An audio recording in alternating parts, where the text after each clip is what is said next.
예수님께서 이제 부활의 모습으로 공식적으로 자신을 드러내시는 그런 장면이죠. 11제자 앞에서 예수님께서 자신을 드러내십니다. 오늘 이제 누가복음 24장을 가지고 올해 부활절의 세 번째 말씀.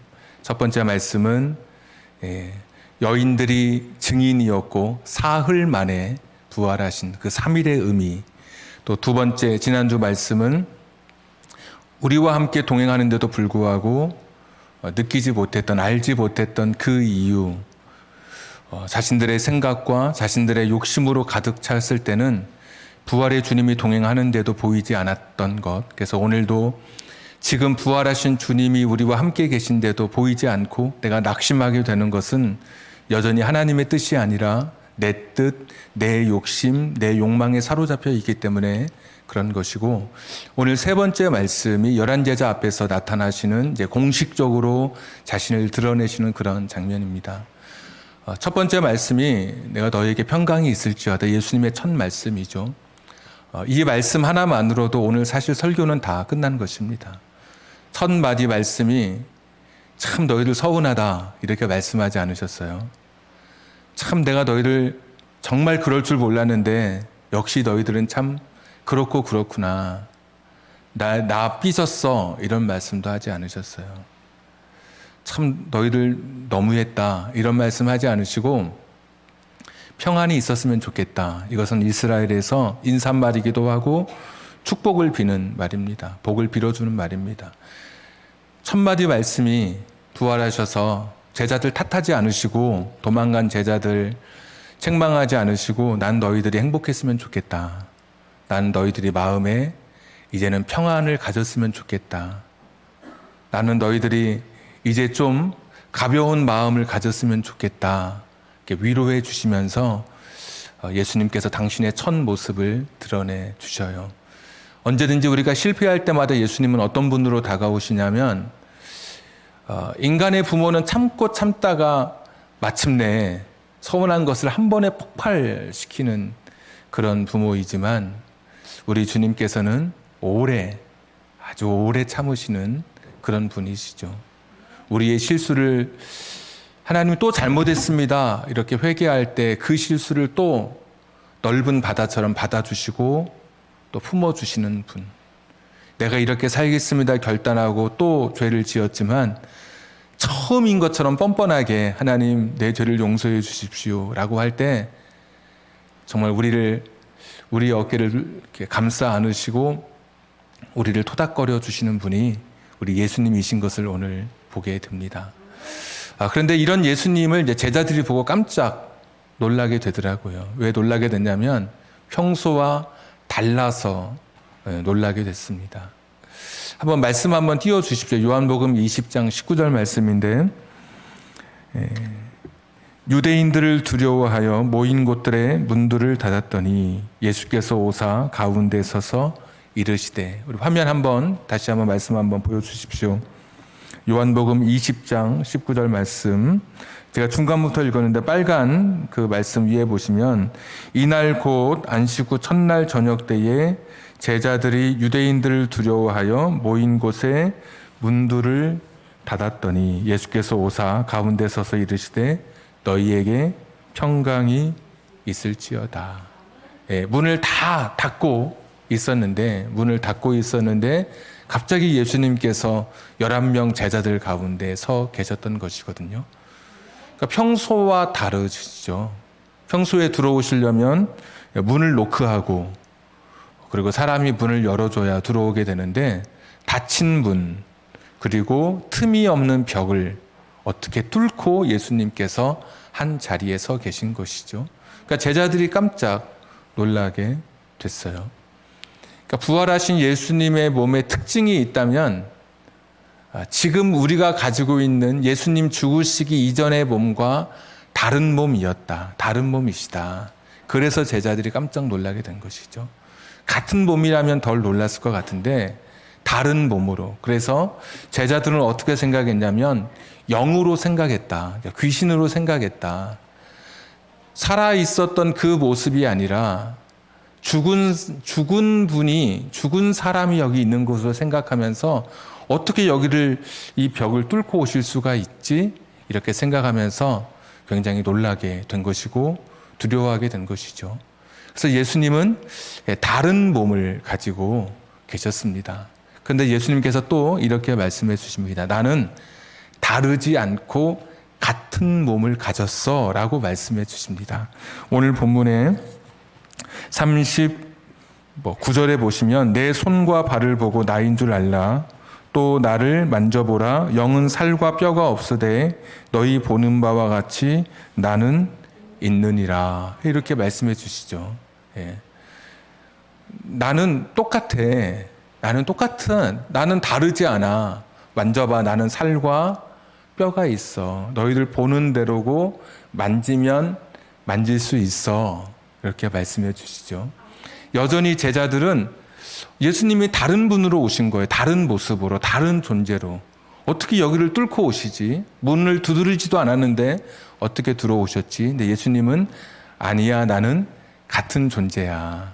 살과 뼈가 있어. 그리고 마지막 말씀 41절에 보시면 41절에 여기 무슨 먹을 것이 있느냐 하시니 42절에 이에 구운 생선 한 토막을 들이시니까 예수님께서 드셨다 그랬습니다. 소금에 절였던 생선을 구운 게 있었나 보죠. 먹을 게 있니? 평소에 예수님이 좋아하시는지는 모르겠으나 그걸 드리니까 예수님께서 그것을 드셨다. 그러면 예수님은 죽으시기 전에 가지셨던 육체, 살과 뼈, 그리고 음식을 먹을 수 있는 것까지 똑같은 모습으로 제자들 앞에 등장하셨어요. 근데 그러면서도 예수님은 어떤 모습이셨냐면 벽을 뚫고 오시는, 사람들이 막혀있는 공간에 자유롭게 출입하실 수 있는 좀 다른 존재로 오늘 예수님께서 부활의 몸으로 찾아오신 것이죠. 그래서 오늘 말씀의 제목이 같으면서도 다른 존재로, 이런 말씀이죠. 같으면서도 다른 몸으로 예수님 부활하셨어요. 근데 이게 왜 그러면 예수님이 이렇게 부활하셨을까? 지금 인간의 몸은 만약에 같은 몸이라면 지금과 같은 몸으로 부활한다고 하는 것은 이 부활은 영생의 삶을 살아가는 그 첫 시작이 되잖아요. 근데 지금과 같은 몸으로는 영생의 삶을 살기에 적합하지 않은 몸이에요. 고린도전서 15장에 보시면 하나님은 하늘에 있는 것은 하늘의 영역에 적합하도록 만드시고 땅에 있는 것은 땅의 영역에 적합하도록 하나님께서 창조해 주셨어요. 하늘에 있는 것은 날개를 주시고 땅에 있는 것은 잘 달릴 수 있는 굳센 발을 주신다든지 그 영역에 맞게 하나님께서 창조해 주셨거든요. 그러니까 지금의 우리의 몸은 이 땅의 영역에 살아갈 수 있도록 만들어 주신 몸이에요. 근데 이 몸을 가지고는 부활의 때 영원한 삶을 살아가기에는 적합하지 않은 몸이 되는 거예요. 이 땅의 몸은 약하고 쇠하고 제한이 많기 때문에 죽음을 향해서 가는 죽음으로 끝나는 이 육체의 이 지금 몸으로는 영생의 삶을 살아가기에 적합하지 않기 때문에 부활의 때 하나님께서 우리를 다시 영생을 살아가기에 적합한 몸으로 우리의 몸을 다시 허락해 주시는 거예요.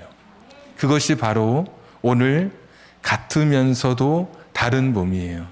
같은 몸이라고 하는 것은 이 땅의 정체성, 우리가 가지고 있는 이 땅의 기반, 살과 뼈가 있고 기억을 가지고 있는 그런 몸이면서도 영원한 삶을 살아가기에 적합한 다른 몸으로 우리가 새롭게 다시 살아나게 되는 거예요.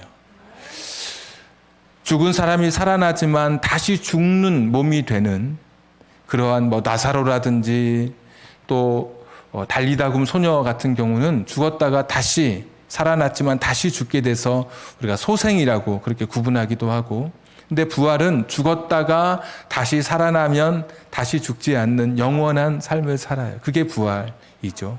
기독교는 부활의 종교예요. 예수님을 보니까 우리가 이 세상을 떠나서 이 죽음의 문을 지나서 영원한 삶을 시작할 때는 이 땅의 정체성, 이 땅의 기억을 가진 몸이 있고 그러니까 살과 뼈가 있는 그러한 존재이면서도 다른 존재로 지금처럼 똑같이 제한받고 똑같이 약함 속에 있지 않은 다른 몸으로 우리가 부활하게 될 거예요.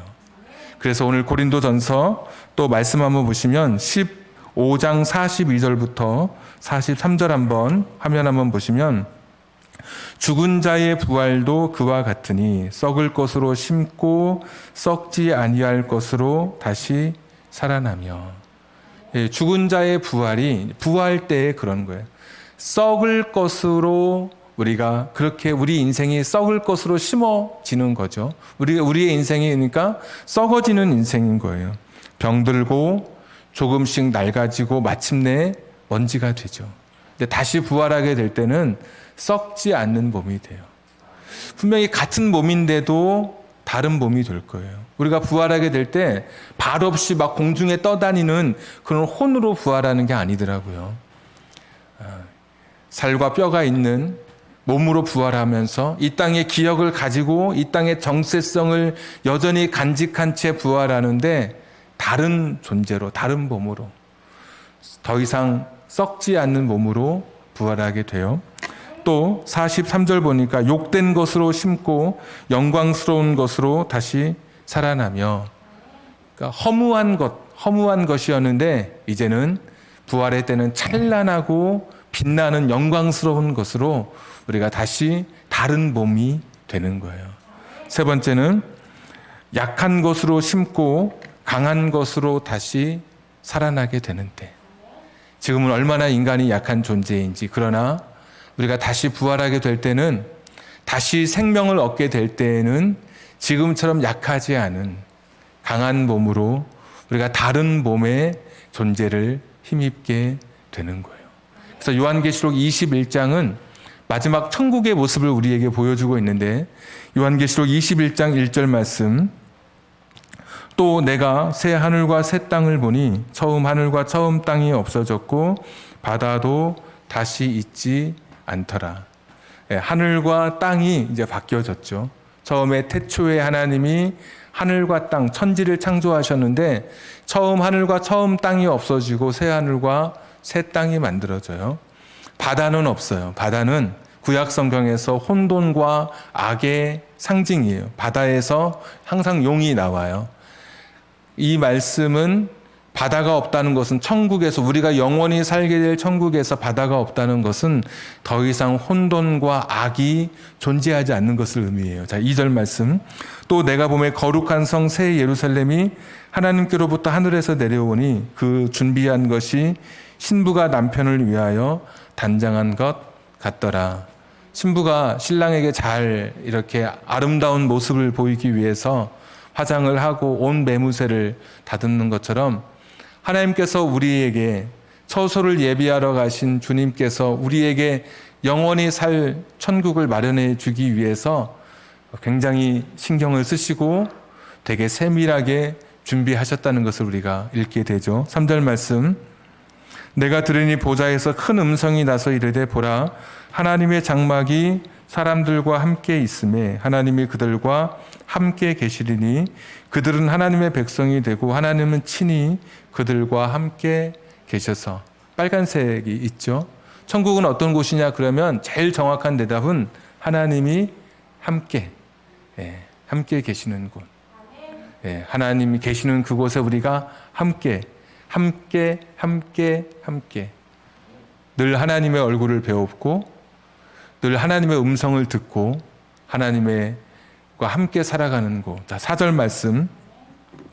모든 눈물을 그 눈에서 닦아주시니 다시는 사망이 없고 애통하는 것이나 곡하는 것이나 아픈 것이 다시 있지 아니하리니 처음 것들이 다 지나갔음이러라. 여기도 다시는이 2번 나오더라고요. 처음에. 지금의 육체로는 죽음이 있어요. 사랑하는 사람이 먼저 내 곁을 떠나고, 지금의 육체로는 애통, 슬픔이 있어요. 지금의 육체를 가지고는 곡하는 거, 울음이 터져 나와요. 지금의 육체를 가지고는 아픔을 가지고 살아가요. 여기도 아프고 저기도 아프고, 오늘 밤이 오지 않았으면 좋겠다 이렇게 생각할 너무 큰 고통 속에 하루를 보내는 분도 계시고, 어떤 분은 불면의 밤을 보내면서 내일 아침 내가 눈 뜨지 않고 이대로 주님 앞에 갔으면 좋겠다 이런 눈물의 골짜기를 걸으시는 분도 계시고. 근데 우리가 부활의 몸을 힘입을 때는 다시는 그런 게 없어요.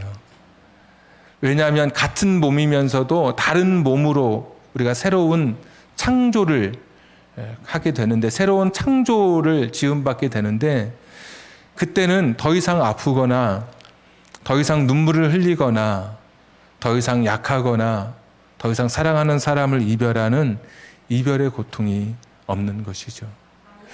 오늘 주께서 이 부활의 모습을 보여주시면서 우리가 입어야 할, 우리가 입게 될 부활의 몸을 우리가 주님의 이 모습을 통해서 조금씩 알아가요. 우리가 어떤 몸을 입게 될지 전체를 보여주지는 않으셨지만, 분명한 것은 이 땅과 같으면서도 분명 다른 몸으로, 지금처럼 약하고 눈물 나고 고통스럽고 지금처럼 죽음을 경험하는 이런 몸을 다시는 갖지 않는 그런 몸으로 우리가 부활의 몸을 입게 될 거예요. 예수님은 3일 만에 부활하셔서 부패되지 않으셨어요. 그래서 옛 몸을 조금만 바꾸면 새 몸이 됐을 거예요. 부활의 몸이 됐을 거예요. 근데 우리는 그렇지 않겠죠.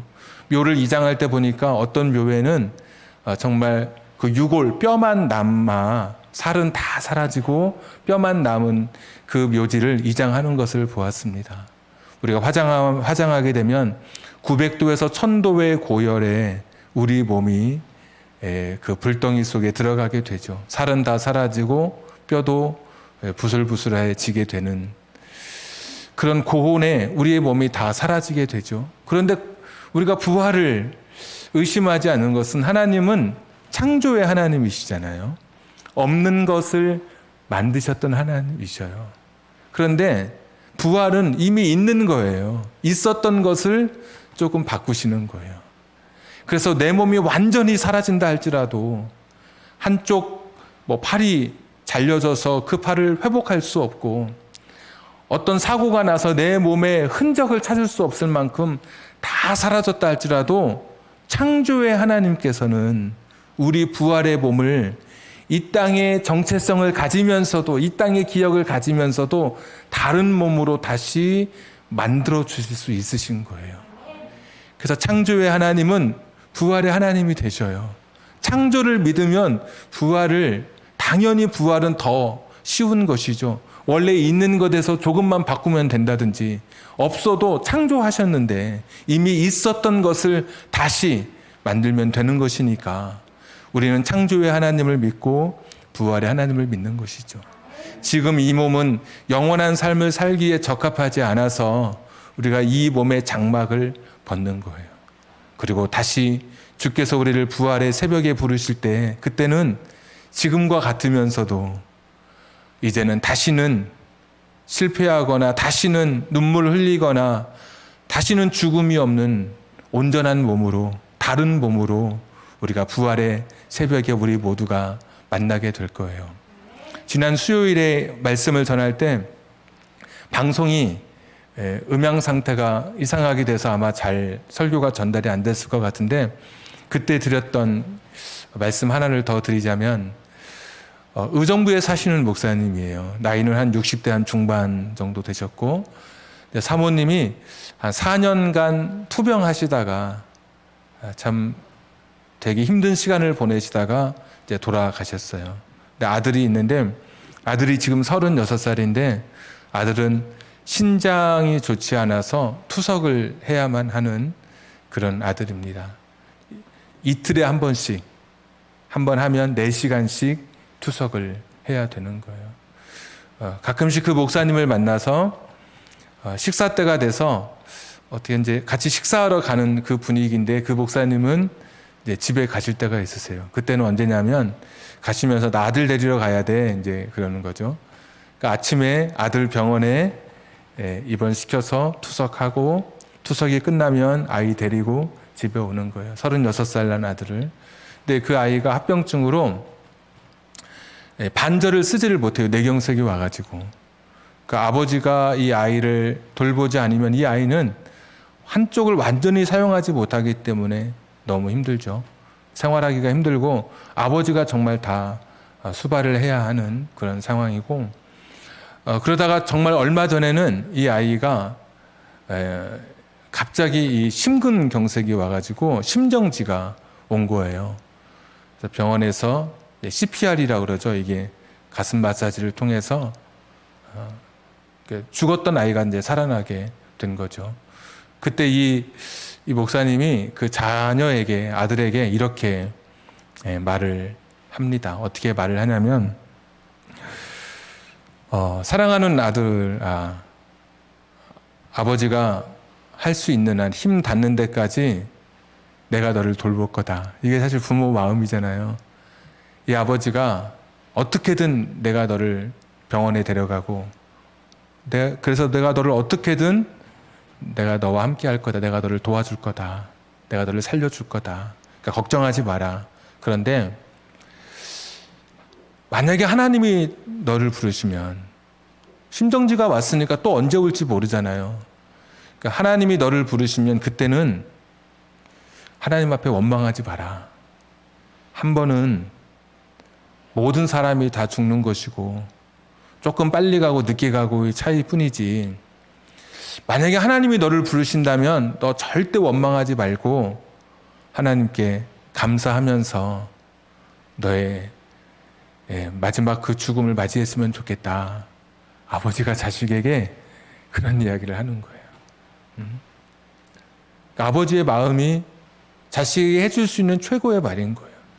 내가 너 지켜줄 거다. 그러나 하나님이 만약에 또 너를 부르셔서 네가 그렇게 세상을 떠나도 원망하지 말고 지금까지 너와 함께 하신 하나님 앞에 감사하면서 너의 마지막을 맞이해라. 아마 이 가정은 만약에 안타깝게도 아들이 먼저 세상을 떠난다 할지라도 먼저 세상을 떠난 사모님, 그리고 사랑하는, 제대로 꽃을 피워보지도 못한 사랑하는 아들, 그리고 이 목사님, 다시는 아프지 않은 그런 몸으로, 다시는 병들지 않는 그런 몸으로, 다시는 죽음의 슬픔을 경험하지 않는 그런 몸으로, 다른 몸으로 만나서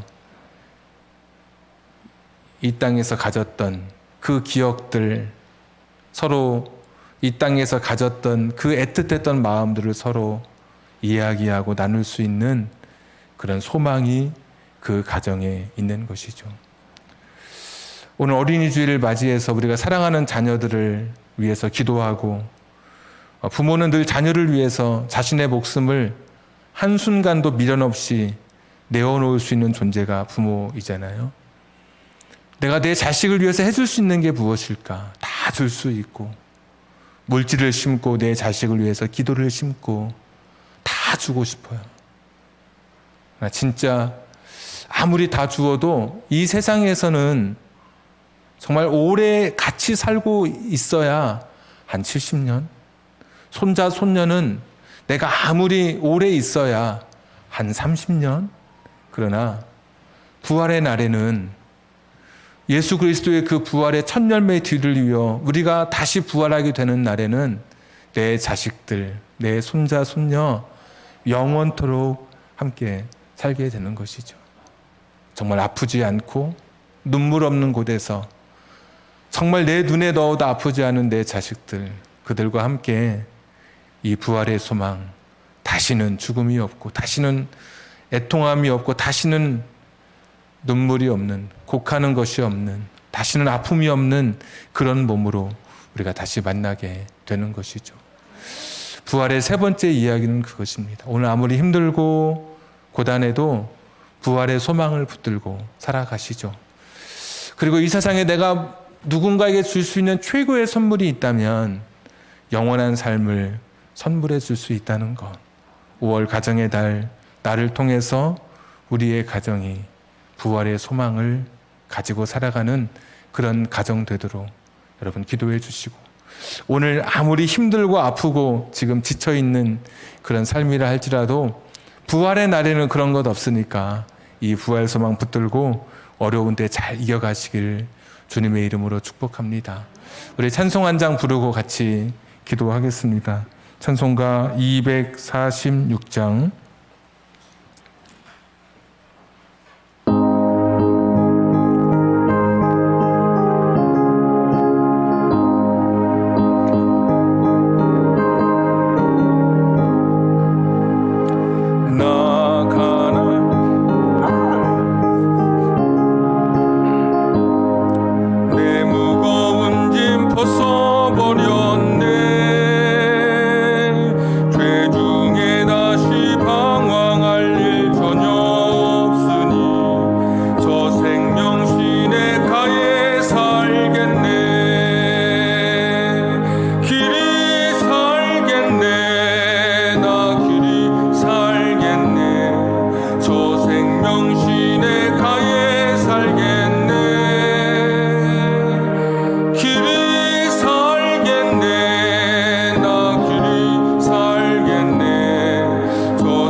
내 주린 영혼 만나로서 먹여주시니 그 양식 내게 생명 되겠네.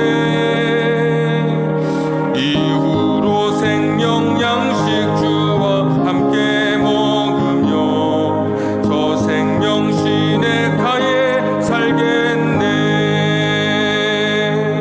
길이 살겠네.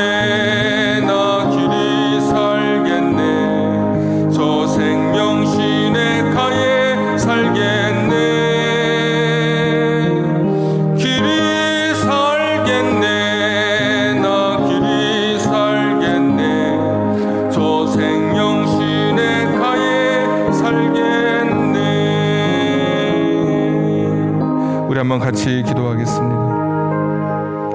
영원한 천국의 소망을 붙드십시오. 부활의 날에는 같으면서도 다른 몸으로 우리가 영원한 삶을 살기에 적합한 몸으로 다시 재창조될 것입니다. 건강한 몸, 다시는 아프지 않은 몸, 다시는 죽음을 경험하지 않은 완전한 몸으로 저와 여러분이 부활의 날 그 몸을 입고 영원한 삶을 살게 될 것입니다. 나만이 아니라 내 사랑하는 자식들, 내 사랑하는 가족들에게도 이 부활의 삶을 주옵소서. 오늘 아무리 힘들고 어려워도 이 부활을 붙들고 이 어려운 때 이겨가게 해 주시옵소서. 우리 같이 한번 주신 말씀 기억하면서 기도하겠습니다. 전능하시고 자비로우신 아버지 하나님, 도우시기를 빌고 원합니다. 여호와 자비로우신 아버지 하나님, 긍휼히 여겨주시기를 빌고 원합니다. 주님 도우시옵소서. 주님 불쌍히 여겨주시기를 빌고 원합니다. 주님 긍휼히 여겨주시기를 빌고 원합니다. 여호와 자비로우신 아버지 하나님, 기도하오니 주의 말씀, 주의 능력 임하고 주의 뜻이 임하는 은혜가 있게 하여 주시기를 빌고 원합니다. 주님 도우시옵소서. 주님 긍휼히 여겨주시기를 빌고 원합니다. 주님 긍휼히 여겨주시기를 빌고 원합니다. 여호와 자비로우신 아버지 하나님 도우시옵소서. 부활의 소망 붙들고 살게 하여 주시옵소서. 이 소망 같으면서도 다른 몸으로 다시 살아나게 될 때 완전한 몸으로 살던 우리들 되게 해 주옵소서. 은혜로우시고 자비로우신 하나님, 다시 이 땅 떠나 주님 안에서 다시 눈뜨게 될 때 같으면서도 다른 몸으로 부활하게 될 그날을 기억하며 그 소망을 마음에 품습니다. 오늘 몸이 너무 아파서 사랑하는 사람이 내 곁을 떠나 너무 슬픔도 있었지만 다시는 그런 아픔과 슬픔과 죽음이 없는 영원한 천국이 우리에게 있길래 이 소망 붙들고 오늘 힘듦을 이겨가게 해 주옵소서. 내 사랑하는 자식과 내 사랑하는 손자 손녀와 영원히 살 수 있는 천국을 소망하며 오늘도 우리 사랑하는 가족들에게 천국의 이야기를 들려줄 수 있는 우리들 되게 해 주옵소서. 여러 가지 제목을 담아 하나님 앞에 예물 드립니다. 하나님께서 기억하시고 드려진 예물 하나님께서 그 행간 속에 담겨진 그들의 삶을 헤아려 주셔서 하늘과 땅의 것으로 충만히 채워 주시옵소서. 예수님의 이름으로 기도하옵나이다. 아멘. 이 시간에는 주일학교에서 오늘 특송하는 시간을 갖겠습니다. 우리 주일학교 숫자를 헤아려 보니까 앞으로 나오십시오. 모두 17명인데 오늘 여기저기 빠지고 어디 가고 그래서 많은 아이들은 하지 못했지만 여러분 격려해 주시고 또 축복해 주시면 감사하겠습니다.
바로 축도하고 예배를 마치도록 하겠습니다.